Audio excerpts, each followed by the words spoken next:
Que la paz del Señor esté con cada uno de vosotros en esta noche bendita. Que la presencia del Padre, del Hijo y del Espíritu Santo cubra no solo su vida, sino la de toda su familia. Hoy quiero compartir algo que el Señor ha impreso fuertemente en mi corazón, una revelación que transformará completamente tu forma de entender los desafíos y obstáculos en tu vida. Muchos de ustedes me han enviado mensajes, compartiendo luchas que parecen no tener fin, puertas que deberían abrirse permanecen cerradas, relaciones que deberían florecer se marchitan, negocios que deberían ser prósperos están estancados. Y tú preguntas, ¿por qué, Señor? ¿Por qué este retraso? La respuesta está en una dimensión que raramente podemos ver con nuestros ojos naturales. Vayamos juntos al libro de Daniel capítulo 10. Durante aquellos días yo, Daniel, estuve de luto 3 semanas enteras. No comí alimentos selectos. Ni la carne ni el vino tocaron mis labios.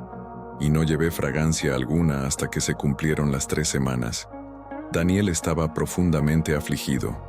Pero note que él no entendió inmediatamente la razón de esta tristeza. Algo estaba pasando en el reino espiritual que estaba afectando su estado emocional y físico. Hermanos y hermanas, hay tristezas que no tienen un origen natural. Hay angustias que no pueden ser explicadas por circunstancias visibles. Esta es una poderosa clave espiritual. Reconocer que ciertas sensaciones, bloqueos y resistencias en nuestras vidas son manifestaciones de batallas que tienen lugar en lo invisible. Pensemos en Job, un hombre recto, justo y temeroso de Dios. De repente lo pierde todo, su familia, sus bienes, su salud. Las Escrituras revelan algo extraordinario. Todo comenzó con una conversación en el reino celestial, una batalla espiritual de la que Job no tenía conocimiento. En otro pasaje, Pablo nos advierte en Efesios, porque no tenemos lucha contra sangre y carne, sino contra principados, contra potestades, contra los gobernadores de este mundo tenebroso, contra las fuerzas espirituales del mal en las regiones celestes. Cuando sientas esa resistencia inexplicable, esa aversión repentina a personas o lugares sin razón aparente, esa sensación de pesadez que surge de la nada, abre tus ojos espirituales. Puede que no se trate solo de un mal día o de una coincidencia. No tengas miedo, Daniel. Desde el primer día que pusiste tu corazón a buscar entendimiento y te humillaste ante tu Dios, tus palabras fueron escuchadas. Yo he venido por tus palabras, pero el príncipe del reino de Persia se me resistió durante 21 días, hasta que Miguel, uno de los principales príncipes, vino a ayudarme. ¿Entiendes lo que sucedió aquí? Daniel oró. Dios escuchó inmediatamente. La respuesta fue enviada el mismo día. Pero hubo una batalla espiritual que detuvo esta respuesta durante exactamente 21 días, el mismo periodo que Daniel permaneció en oración y ayuno. Esta es una poderosa revelación. Cuanto más importante es la respuesta que esperamos, mayor es la oposición que enfrentamos en el reino espiritual. Y la gran pregunta que surge es, ¿por qué tanta oposición a algo aparentemente sencillo? ¿Por qué tanta resistencia a una puerta que debería abrirse naturalmente? La respuesta es profunda, porque tu milagro, tu victoria, no solo afectará a tu vida. Tu testimonio será un instrumento de liberación para muchos otros. Tu historia de superación formará parte del plan divino para llegar a personas que ni siquiera puedes imaginar. El enemigo no solo está luchando contra una persona llamada tu nombre, está luchando contra un propósito divino que se manifestará a través de ti. Se resiste al impacto que tu testimonio tendrá en la vida de familias enteras. Y aquí está la clave que Daniel nos enseña. Mantente en oración. Sigue ayunando. Mantén los oídos abiertos a la voz de Dios. Y sobre todo, mantente en la fe. Es asombroso cómo esta verdad sobre la batalla espiritual cambia completamente nuestra perspectiva. Muchos se dan por vencidos justo cuando están a un paso de la victoria porque no entienden lo que está sucediendo en el mundo espiritual. ¿Sabes lo que me impresiona de la historia de Daniel? Él persistió durante exactamente 21 días. El mismo periodo en que el príncipe de Persia resistió al ángel que trajo su respuesta. No fue una coincidencia. ¿Y si Daniel se hubiera rendido al 20º día? ¿Y si hubiera abandonado su posición de oración el 19º día? La respuesta nunca habría llegado. En el capítulo 18 de Lucas, Jesús cuenta una parábola extraordinaria sobre una viuda persistente. Esta mujer acudía diariamente al juez injusto pidiendo justicia contra su adversario. Este juez no temía a Dios ni respetaba a los hombres, pero la mujer era tan persistente que al final dijo: «Voy a hacerle justicia para que no me moleste más». ¿Y qué concluye Jesús? ¿Y qué concluye Jesús? ¿No hará justicia Dios a sus elegidos, que claman a Él día y noche? ¿Permanecerá indiferente ante ellos mucho tiempo? Yo os digo que les hará justicia y pronto. Alrededor del año 850 a.C., el profeta Elías se enfrentó a una situación desesperada. Durante 3 años y medio no había llovido en Israel, la tierra estaba seca y el pueblo hambriento. Después del enfrentamiento con los profetas de Baal en el monte Carmelo, Elías subió a la cima de la montaña para orar por lluvia. ¿Sabes lo que hizo? Envió a su siervo 7 veces a mirar hacia el mar. La primera vez, nada. La segunda vez, nada. La tercera, la cuarta, la quinta, la sexta, nada. Solo la 7ª vez apareció una pequeña nube del tamaño de la mano de un hombre, Elías. Podría haberse rendido a la 6ª vez. Muchos de nosotros nos rendimos al 3er o 4º intento. Ya he rezado bastante, Dios no me escucha. Pero Elías perseveró hasta que llegó la manifestación. En el huerto de Getsemaní, nuestro Señor Jesús rezó 3 veces la misma oración. Tan intensa fue su agonía que su sudor se convirtió en gotas de sangre. No se rindió después de la primera oración. Persistió hasta que recibió la fuerza que necesitaba para afrontar la cruz. Y el apóstol Pablo, en 2 Corintios capítulo 12, revela que suplicó 3 veces al Señor que le librara de la espina en la carne. Aunque la respuesta no fue la eliminación de la espina, sino más bien, «Te basta con mi gracia», Pablo persistió hasta que obtuvo claridad del Señor. Hay algo poderoso en la persistencia en la oración. En el año 51, Pablo y Silas fueron arrestados en Filipos. A medianoche, mientras cantaban himnos y oraban, un terremoto sacudió los cimientos de la prisión. Las puertas se abrieron y las cadenas cayeron. Pero fíjate, no rezaron una vez y se rindieron. Persistían en la adoración incluso en las circunstancias más adversas. Por eso te he estado retando a que escribas tus 3 peticiones de oración cada día. No es un ritual vacío, es un acto profético de persistencia. Cuando escribes tu petición día tras día, estás declarando: «No me daré por vencido hasta que vea la manifestación de mi respuesta». Ana, la madre de Samuel, iba al templo año tras año rezando por lo mismo: un hijo. El sacerdote Elí llegó a confundirla con una mujer borracha, tal era su angustia en la oración. Pero ella persistió, y Dios no solo le dio un hijo, sino uno de los más grandes profetas de Israel.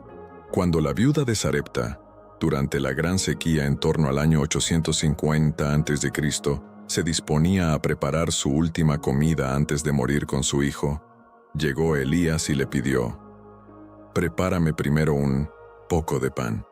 Parecía una petición absurda, pero su persistente obediencia dio lugar a un milagro continuo. La harina y el aceite no se acabaron hasta el final de la sequía. Estoy aquí para decirte: no abandones tu oración, no abandones tu posición de fe. Si el enemigo se resiste con tanta fuerza, es porque la respuesta que esperas tiene un propósito mucho mayor de lo que crees. Daniel podría haberse dado por vencido al 20º día y no haber recibido nunca su respuesta, pero persistió. ¿Y qué ocurrió?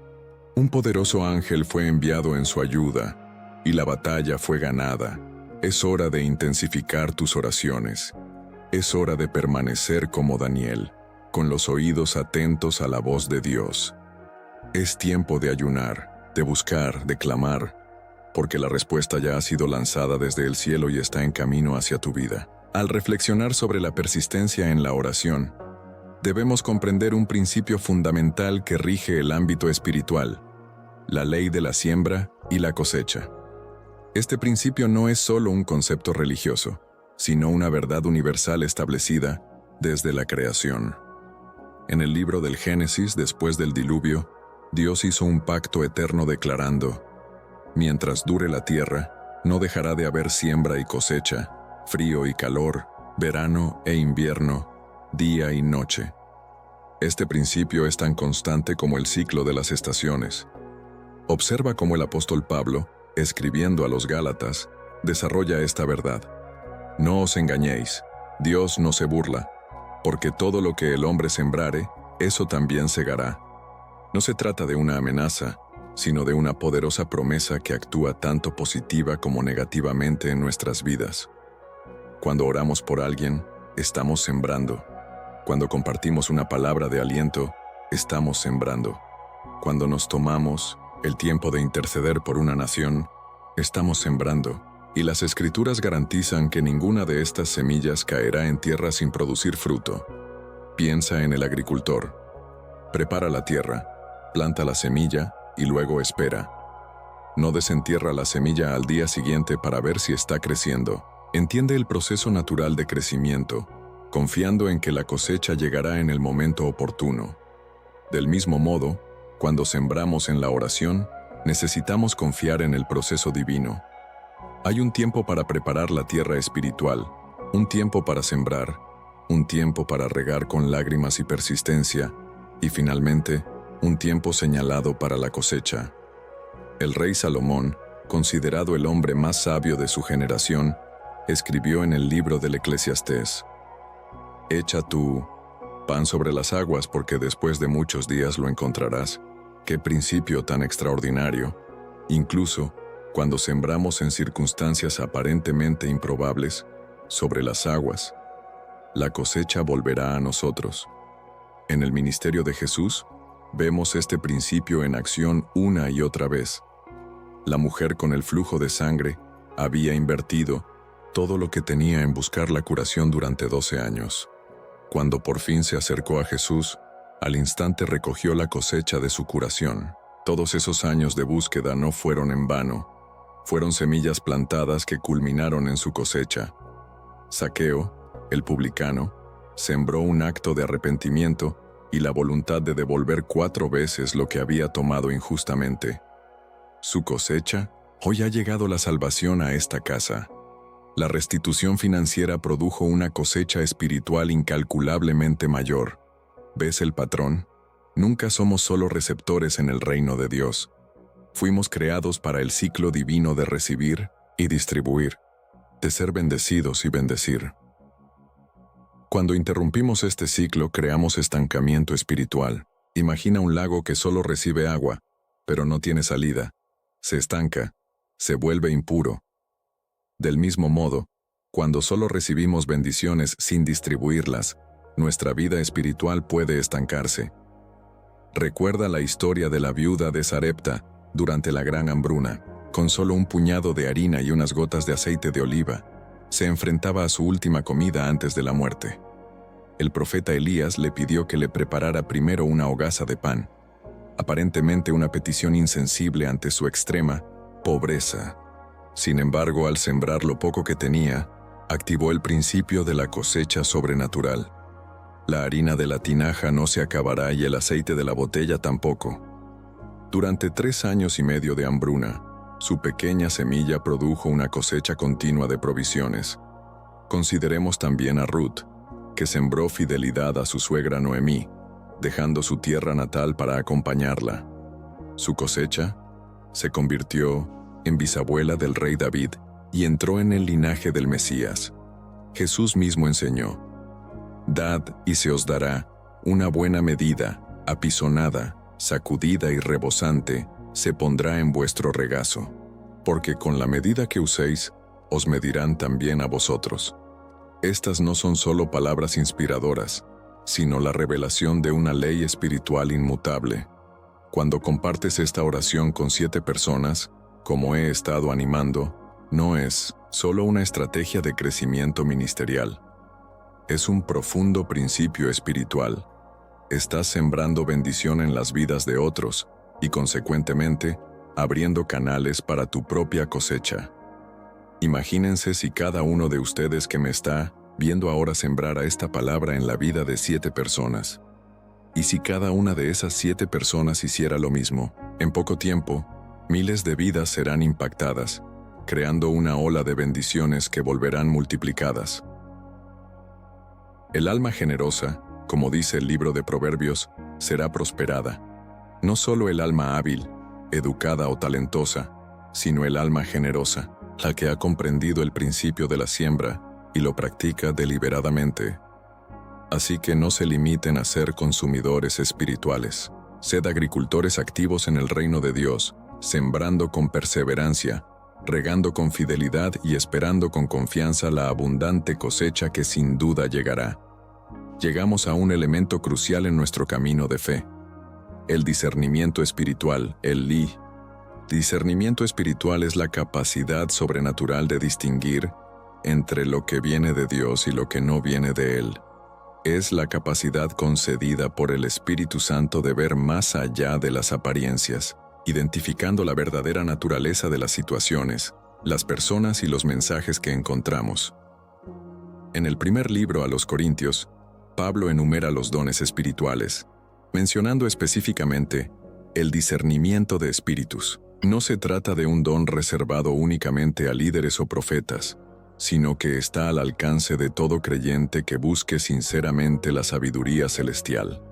Salomón, al asumir el trono de Israel, pidió a Dios un corazón perspicaz para juzgar al pueblo, a fin de discernir entre el bien y el mal. Reconoció que, sin el discernimiento divino, sería imposible navegar por las complejidades de la vida y del reinado. Hay 3 áreas fundamentales en las que necesitamos ejercitar el discernimiento espiritual: en los mensajes que recibimos, en las personas que conocemos y en las circunstancias que afrontamos. En cuanto a los mensajes, el apóstol Juan nos aconseja: Amados, no creáis a todo espíritu, sino probad los espíritus para ver si proceden de Dios. No todas las ideas que parecen buenas proceden realmente del Señor. El enemigo suele disfrazar sus engaños de luz. Consideremos el ejemplo del rey Josafat. Cuando le preguntaron si quería unirse a la batalla con el rey de Israel, exigió: ¿No hay aquí un profeta del Señor a quien podamos consultar? Aunque 400 profetas ya habían dado su aprobación, Josafat se dio cuenta de la necesidad de escuchar una voz genuinamente divina. Su discernimiento le salvó la vida. En cuanto a las personas, Jesús enseñó que, por sus frutos las conoceréis. El discernimiento nos permite detectar motivaciones ocultas, reconocer a los auténticos consejeros e identificar a quienes podrían llevarnos por mal camino. Recordemos cómo Samuel, al buscar al futuro rey entre los hijos de Jesé, fue advertido por el Señor: No te fijes en su aspecto ni en su estatura, porque yo lo he rechazado. El Señor no ve como ve el hombre. El hombre mira la apariencia exterior, pero el Señor mira el corazón. En cuanto a las circunstancias, muchas personas interpretan erróneamente las puertas abiertas como aprobación divina y los obstáculos como desaprobación. El discernimiento espiritual nos permite interpretar correctamente los signos que nos rodean. Pablo y Silas, en sus viajes misioneros, fueron impedidos por el Espíritu Santo de predicar la palabra en la provincia de Asia. Más tarde, intentaron entrar en Bitinia, pero el Espíritu de Jesús no lo permitió. Lo que podría haber parecido un fracaso fue en realidad una dirección divina que les condujo a Macedonia, donde les esperaba una abundante cosecha. ¿Cómo desarrollamos este discernimiento? En primer lugar, mediante la intimidad con la palabra. El salmista declara: Lámpara es a mis pies tu palabra y lumbrera a mi camino. Cuanto más absorbemos las Escrituras, más se renueva nuestra mente para pensar como piensa Dios. En segundo lugar, mediante la comunión constante con el Espíritu Santo. El libro de Proverbios nos enseña: El que anda con sabios, sabio será. No hay compañero más sabio que el propio Espíritu de la verdad. En tercer lugar, practicando el ayuno y la oración. Daniel recibió revelaciones extraordinarias después de períodos de consagración. El velo que separa lo natural de lo espiritual se hace más fino cuando nos dedicamos a la búsqueda intencionada. En cuarto lugar, mediante la experiencia aplicada. A los hebreos se les escribió: el alimento sólido es para los adultos, que, por el ejercicio constante, han llegado a ser capaces de discernir tanto el bien como el mal. El discernimiento mejora con el uso. Muchos creyentes viven en constante confusión porque tratan de navegar en un reino espiritual usando solo instrumentos naturales. Es como tratar de captar señales de radio con un termómetro. El equipo simplemente no fue diseñado para el trabajo. En las antiguas tribus de Israel, los hijos de Isaacar destacaban porque entendían los tiempos y sabían lo que Israel debía hacer. En un periodo de transformación política y espiritual, esta tribu poseía una claridad excepcional que benefició a toda la nación. Hoy, en tiempos de creciente confusión y engaño, el discernimiento espiritual no es un lujo, es una necesidad urgente. Sin él, corremos el riesgo de aceptar falsificaciones, rechazar oportunidades divinas y perder el momento estratégico para actuar. Cuando sientas esa inquietud inexplicable, esa resistencia interior ante una propuesta aparentemente buena, no la ignores. Podría ser el Espíritu Santo activando tu discernimiento espiritual, protegiéndote de trampas que tus ojos naturales no pueden detectar. Del mismo modo, cuando sientas esa paz profunda en medio de circunstancias desafiantes, esa certeza interior de que debes seguir adelante a pesar de las evidencias contrarias, reconoce la voz del buen pastor guiando tus decisiones. El discernimiento espiritual es la brújula que nos guía por el complejo territorio de la vida cristiana, permitiéndonos identificar a los verdaderos aliados, reconocer las oportunidades divinas y detectar las estrategias adversarias antes de que causen daño. Ahora llegamos al punto culminante en el que convergen todos estos elementos: el poder transformador del testimonio y la manifestación divina de la sanación. El testimonio no es simplemente un relato de hechos pasados, es una declaración viva de la fidelidad de Dios que libera poder para nuevas manifestaciones. En el libro del Apocalipsis está escrito que lo vencieron por la sangre del Cordero y por la palabra del testimonio de ellos. Nótese la poderosa conexión. La sangre redentora de Cristo combinada con la proclamación de su obra en nuestras vidas. Cuando la mujer samaritana se encontró con Jesús en el pozo, inmediatamente compartió su testimonio con todo el pueblo.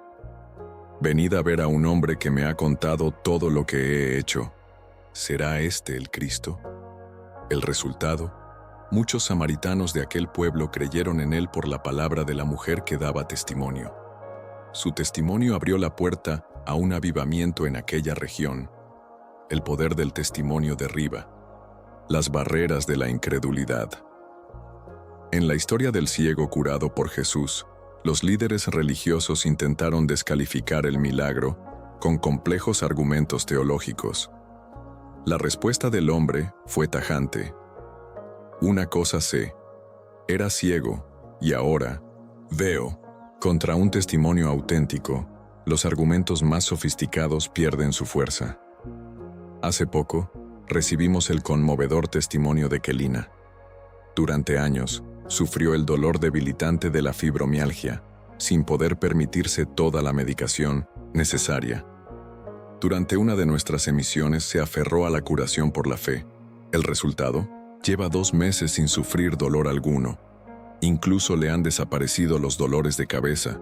Este testimonio no es solo para alegrarnos el corazón, es una semilla espiritual plantada en tierra fértil, capaz de producir cosechas similares en cientos la vida de quienes la escuchen con fe. En el momento en que escuchas un testimonio de curación, la fe se eleva en tu espíritu, creando el ambiente adecuado para tu propio milagro. ¿Por qué ocurrían tantos milagros donde Jesús ministraba? Los evangelios revelan: Las noticias sobre él se extendieron rápidamente por toda la región. Los testimonios de los que habían sido sanados prepararon el terreno espiritual, elevando la atmósfera de fe donde quiera que él iba. En casa de Cornelio, Pedro declaró: Dios ungió a Jesús de Nazaret con el Espíritu Santo y con poder, y anduvo haciendo bienes y sanando a todos los que estaban bajo el poder del diablo, porque Dios estaba con él. Nótese la conexión. El poder de la curación se manifestó como oposición directa al poder opresor del enemigo. La curación no es solo física, abarca todas las dimensiones del ser humano. El salmista exclama: Bendice al Señor, alma mía. Es Él quien perdona todos mis pecados y cura todas mis enfermedades, quien redime mi vida de la tumba y me corona de amor y compasión. Cuando Jesús envió a sus discípulos, les ordenó: curad a los enfermos, resucitad a los muertos, limpiad a los leprosos, expulsad a los demonios. Habéis recibido gratis, dad gratis. La curación nunca tuvo que ser un acontecimiento raro o extraordinario, sino una parte integral de la comisión de la Iglesia. Tú que sufres de alguna dolencia física, emocional o espiritual, deja que los testimonios que compartimos fortalezcan tu fe. Al igual que el centurión romano comprendió la autoridad de Jesús para curar a distancia, reconoce que el poder restaurador de Cristo trasciende las barreras geográficas y tecnológicas.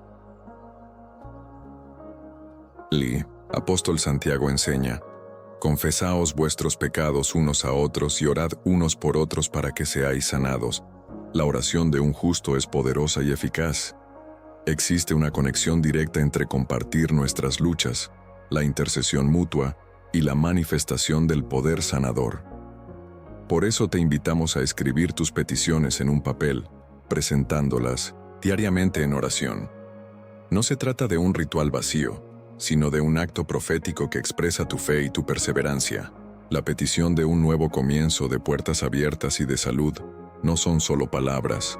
Son semillas espirituales plantadas en la tierra fértil de la fidelidad divina, como Naamán, que tuvo que sumergirse 7 veces en el río Jordán para su curación. A veces el proceso parece ilógico a nuestras mentes naturales, pero cuando obedecemos con fe, el poder divino se manifiesta más allá de nuestra comprensión humana.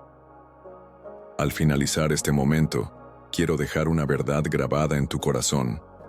Tu testimonio de hoy será la semilla de la fe para el milagro de otra persona mañana. Incluso en tu proceso de espera y lucha, estás gestando no solo tu victoria, sino también la llave que abrirá las puertas a muchos otros que se enfrentan a batallas similares. Cuando la parálisis espiritual intente inmovilizar tu fe, cuando el dolor emocional parezca sofocar tu esperanza, cuando las dolencias físicas desafíen tu confianza, levanta los ojos.